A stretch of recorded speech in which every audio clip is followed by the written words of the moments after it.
मऊगंज में कलेक्ट्रेट से महज 50 मीटर दूर चल रहा था मिट्टी मिली धान का बड़ा खेल। 300 बोरी जब्त, लगभग हजारों कुंटल धान खरीदी केंद्रों में भेजी जा चुकी है। सूत्रों की मिली जानकारी के अनुसार घोटाले के तह तक एक नजर।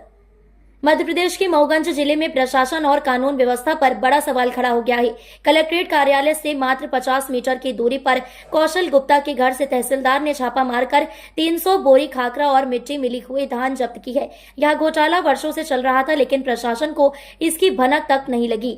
कैसे चलता था गोरख धंधा? सूत्रों के अनुसार कौशल प्रसाद गुप्ता और उनके बेटे केपी गुप्ता इस अवैध कारोबार के मास्टरमाइंड हैं। रात 10 बजे से लेकर 2 बजे तक खाकरा वाली धान में मिट्टी और बालू मिलाकर उसका वजन बढ़ाया जाता था। फिर इसे बोरियों में भरकर ट्रैक्टर और पिकअप वाहन से समितियों में भेजा जाता था। इस पूरी प्रक्रिया को इतनी चालाकी से अंजाम दिया जाता था कि आसपास के लोगों और प्रशासन को कानो कान खबर नहीं होती। यह खेल बड़े पैमाने पर किसानों की मेहनत और सरकारी धान को चूना लगाने के लिए रचा गया था। भ्रष्टाचारियों की साजिश और प्रशासन की अनदेखी। सूत्र बताते हैं कि यह घोटाला प्रशासन के कुछ भ्रष्ट अधिकारियों और समितियों की मिलीभगत से चल रहा था। आश्चर्य की बात तो यह है कि जब किसानों की धान की खरीदी केंद्र पर हर स्तर पर जांचा परखा जाता है, तो इतनी बड़ी मात्रा में मिलावटी धान समितियों तक कैसे पहुंच रही थी? पुराना रिकॉर्ड, 2 साल पहले भी कौशल गुप्ता और केपी गुप्ता पर इसी तरह की कार्रवाई हो चुकी है। फूड इंस्पेक्टर ने उन्हें चेतावनी दी थी, लेकिन अवैध धन कमाने की आदत ने इन्हें फिर से इस खेल में झोंक दिया। घोटाले का पर्दाफाश कैसे हुआ? इस घोटाले का खुलासा तब हुआ जब कुछ जागरूक पत्रकारों ने इस गोरख धंधे का वीडियो बनाकर वायरल कर दिया। वीडियो सामने आते ही तहसीलदार ने कार्रवाई की और मौके से 300 बोरी मिट्टी और खाकरा मिली हुई धान जब्त कर पंचनामा तैयार किया। सोचने वाली बात, प्रशासन पर सवाल।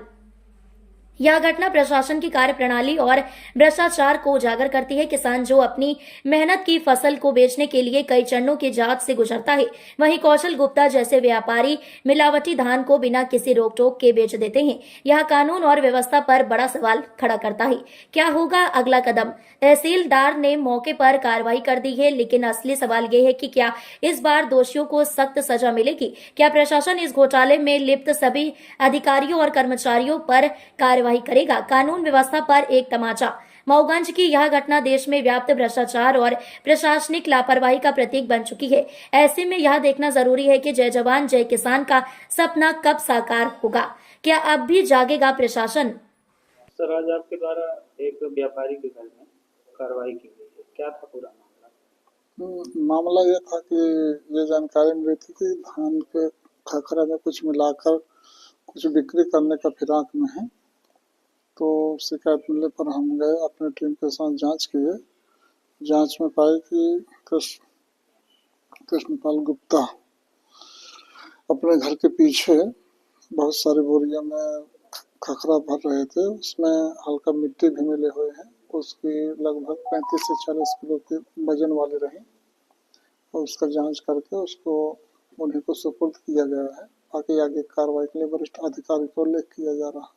ये सर कितना दिन से ये काम चल रहा था? अभी तो बहुत उसकी ज़्यादा जानकारी नहीं, लेकिन ऐसा लग रहा था मौके पे पड़े बोरियों से लगा 3-4 दिन से ऐसा कुछ समझ में आया। सर, ऐसे लोगों पर FIR क्यों नहीं की जाती है? ये अब हमने अपनी ओर से अनुशंसा करा, हमारे वरिष्ठ अधिकारी जो भी होगा समुचित कार्रवाई करेंगे। इनके ऊपर एक बार पहले भी ऐसा मामला आया था। इसके तो मुझे संज्ञान में नहीं है, लेकिन यदि ऐसा है तो हम निश्चित रूप से जो भी होगा नियमानुसार उनके ऊपर कड़ी कार्रवाई की जाएगी।